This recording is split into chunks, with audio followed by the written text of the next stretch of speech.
I'd like to thank ERF and also Izak for organizing this very exciting conference. So the motivation for this work is that there have been in the literature statements that an important component of the AKP social base is, on the one hand, emerging devout bourgeoisie, and especially in the new growth centers in Anatolia, the so-called Anatolian tigers. In this paper, joined with Esra Gürakar, who is here, and Ozan Bakış, who is not here, our objective is to use firm-level data to investigate in more detail both the emergence of the Anatolian tigers and also the devout industrial bourgeoisie. The two are not necessarily into one-to-one correspondence. As we'll see, a good part of the new devout, large manufacturing firms are actually now have headquarters in Istanbul, even though they may have started in Anatolian tigers. And obviously in Anatolian tigers there are also representatives of the more secular traditional industrial elite. But we will try to provide a picture on both events, on both the emergence of the tigers and the Anatolian bourgeoisie, of the devout bourgeoisie. The main questions that we would like to answer is whether there is an evidence of inclusion, if there is, in what form, when exactly did it happen, how do economic characteristics of the devout bourgeoisie in manufacturing compare with those of the traditional secular elite. We are going to focus on the manufacturing industry in this paper. Now, this has to be underlined because, especially after the mid-1990s, possibilities for favoritism through traditional instruments of protection, like trade protection or discretionary subsidies, became more limited due to the membership, due to the customs union with the European Union and membership to the World Trade Organization, both of which happened in 1995. So this is very different from rent-thick sectors or activities such as public procurement, on which we're going to hear much more, construction and energy. And we kind of presume, even though our objective is not to look at the impact of favoritism on firm performance, we kind of presume that remaining instruments of favoritism in manufacturing, like land allocation or perhaps uneven application of regulations, soft support for export markets, which was already mentioned in the previous presentation, these instruments are relatively benign, even though we have not really, land allocation is potentially important, but in this paper we don't have any data to explore into that. The data we're going to look into comes from two sources. For performance of Anatolian tigers, we're going to use annual manufacturing industry statistics for the period 1982 to 2000, and the annual industry and service statistics, both put together by the Turkish Statistical Office for the period 2005 and 2012.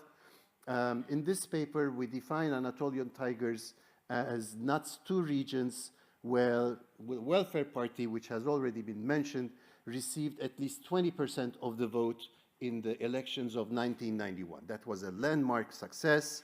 I think overall the Welfare Party got 17% of the vote. It was the first time there was such a jump in the vote share of an Islamist party.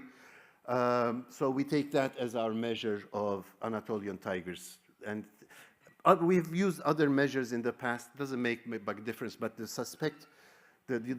usual suspects like Kayseri, Konya, Kahramanmaraş, Gaziantep are in our sample of, in our definition of Anatolian tigers.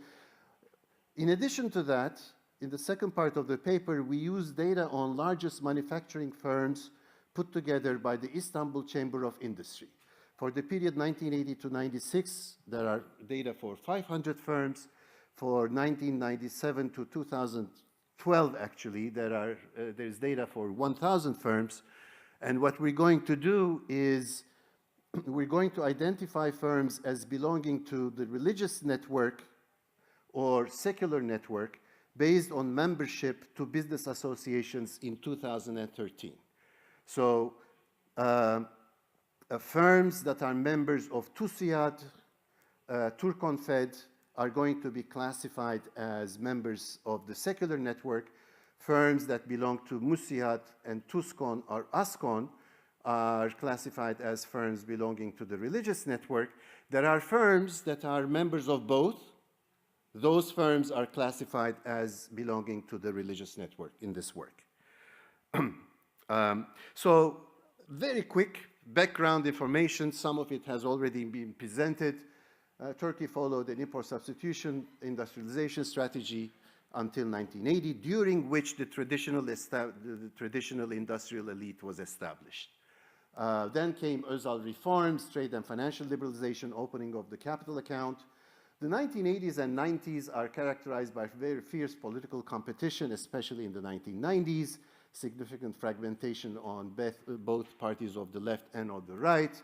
There were short-lived coalition governments. Populism, in the sense of using public resources for political competition, was endemic. And it was done in such a way that it resulted in fiscal-driven macro instability in most of the 1990s, eventually leading to the crisis of 2000-2001. In terms of economic institutions, this period, they were generally discretionary, non-rule-based environment, except for customs union in 1995, and Turkey became a candidate country in 1997 for the European Union. Importantly, it was during that period that political Islam and the first emergence of the pious bourgeoisie took place. There were electoral victories by Islamist parties, emergence of self-declared Muslim businesses. We kind of posit, we don't prove, of course, that the liberalization of the economy allowed expanded access to foreign exchange, imported inputs, and credit, all of which were severely rationed in the import substitution period. And we presume that this has helped the emergence of new businesses, especially both in Istanbul and in Anatolia. And also there was probably access to resources allocated by local governments, a lot of which, the governments of which were won by Islamist parties during that period. And the emergence of special finance, non-interest financial institutions has already been mentioned. Then came the AKP period, financial crisis in 2001, AKP won the elections, economic recovery program launched by the previous government under Kemal Dervish's leadership as the Minister of Economy was adopted by the AKP. It included major reform of economic institutions like central bank independence, at least de jure independent regulatory authorities in banking, telecoms, and energy, enhanced fiscal transparency and control. There was a new public procurement law, much more on that will come. A general increase in economic space governed by more formal, predictable rules. Implementation has been sometimes discretionary. For example, application of competition law was pretty much rule-based throughout that period.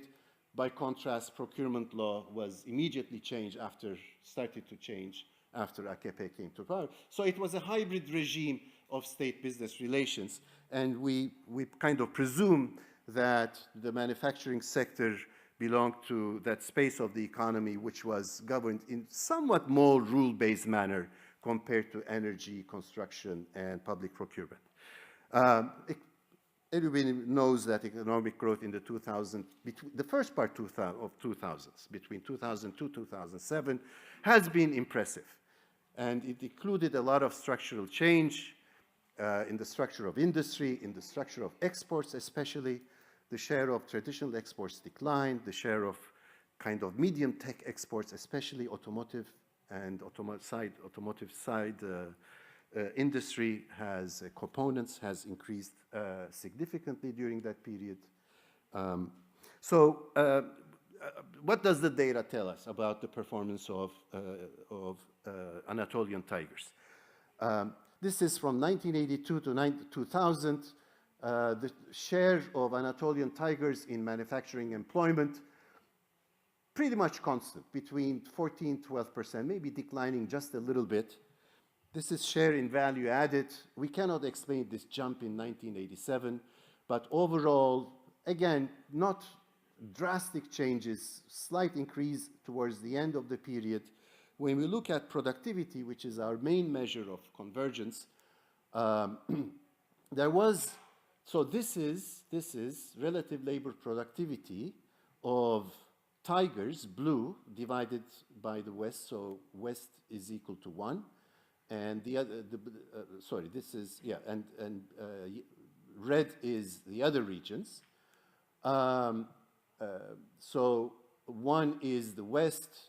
There was some catch-up in the early 1980s when the reforms started, then pretty much constant, maybe slight increase towards the end of the period. Overall, we don't see a lot of evidence of productivity convergence during the 1990s. What we do observe, though, and we think this is very significant, what we call thickening of the middle. So this is employment share by plant size. And when we look at the Tiger region, the share of employment in medium-sized firms, like 50 to 99, 100 to 249, increased substantially during that period. This is what we call thickening of the middle, with a relative decline in the share of largest firms. We think this is important because one of the narratives about size distribution of employment in developing countries is that there's a missing middle. A lot of employment is concentrated in very small firms and very large firms. And here, so we see this as some evidence of development in manufacturing industry in the Tiger region during the 1980s and 90s. Now we come to 2000s. This is again relative labor productivity, all economy versus manufacturing. Here we see kind of, this is of course the global crisis. Here we see more evidence of a catch-up. Whereas in the beginning of the period, Tiger average labor productivity in manufacturing was about 65, 66%. It moved to 75% by the end of the period. So we take this as evidence of productivity catch-up. Then we ask, where does this come from? There is still a little bit of thickening of the middle for Tiger. Again, this is distribution of employment according to size, decline in the share of very small firms, increase in the share of medium-sized firms. It's not as pronounced as the 90s. So there is more of a settling down in the 2000s, but still happening. Happening in the West as well, but to a smaller degree. So this is, again, some evidence of catch-up in the distribution of firms. Then we ask, okay, what types of firms were actually catching up? Was it uniform across size classes? And we find it's not. Depending on how you cut it, it's either large firms, so this is firms with 500 employees or more. Again, this is relative productivity relative to similar sized firms in the West. West being Istanbul, Izmir, Kocaeli, Bursa, the traditional industrial centers. Okay? With the rest of the size groups, we don't see a similar productivity catch-up. Then another cut. Here, we look at different percentile distributions of productivity, and we find that really the catch-up, this is blue is the West, green is Tiger, this is log of real productivity over time, log of real productivity over time. The real catch-up is in the top 5% and a little bit in the top 10%.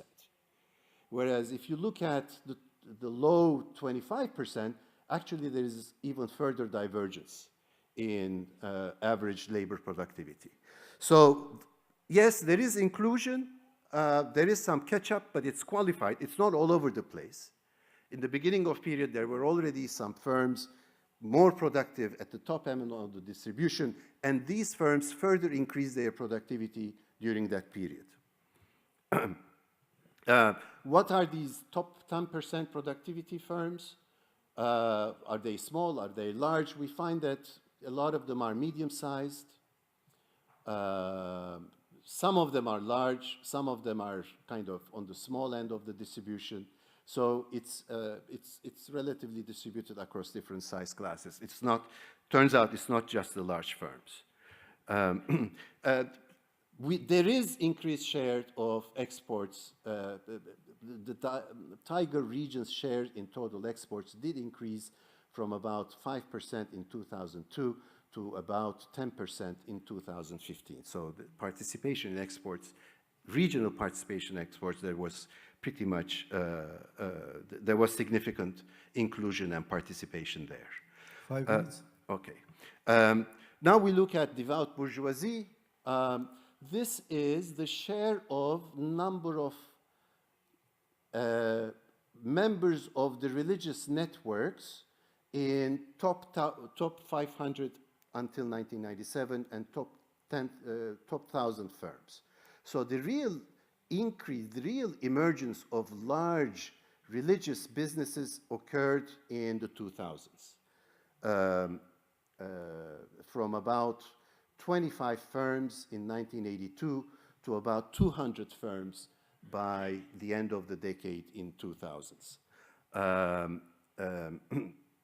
The blue line is the share of the secular network, about 30%, 35%.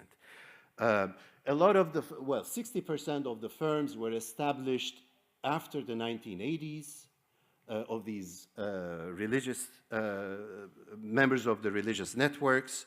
They are more present in labor-intensive industries like food, garment, furniture, relative to secular network firms, which are more also present in these industries, but also present in automotives and chemicals.